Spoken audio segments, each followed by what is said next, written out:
আসসালামু আলাইকুম। আমরা সবাই অবগত আছি আগামী ১২ তারিখ আমাদের দেশের ত্রয়োদশ জাতীয় সংসদ নির্বাচন। তো এই নির্বাচনে আমরা আমাদের প্রতিনিধি এবং সরকার নির্বাচিত করব। তার পাশাপাশি আরেকটা ভোট হবে, সেটা হলো গণভোট। আর এই গণভোটে অবশ্যই হ্যাঁকে জয়যুক্ত করতে হবে। তাই আমরা সবাই অবশ্যই গণভোটে হ্যাঁকে ভোট দিব। তো এই গণভোটে হ্যাঁকে জয়যুক্ত করলে আমাদের কি হবে?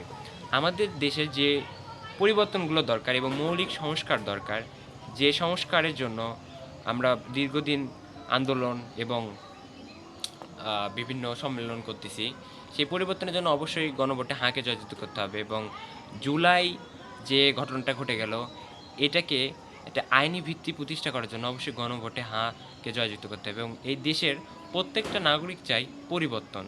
এই রাষ্ট্র যাতে আরও ভালো মতো কাজ করতে পারে এবং এই দেশের মানুষ যেন আরও সুন্দরভাবে বেঁচে থাকতে পারে, এই জন্য আমাদের অবশ্যই উচিত এই গণভোটে হাঁকে জয়যুক্ত করতে হবে এবং আমাদের মৌলিক সংস্কারগুলো যেন সুন্দরভাবে সম্পূর্ণ হয় এবং পরিবর্তন যাতে হয়, এজন্য আমাদের উচিত অবশ্যই গণভোটে হাঁকে জয়যুক্ত করব। ধন্যবাদ সবাইকে। আসসালামু আলাইকুম।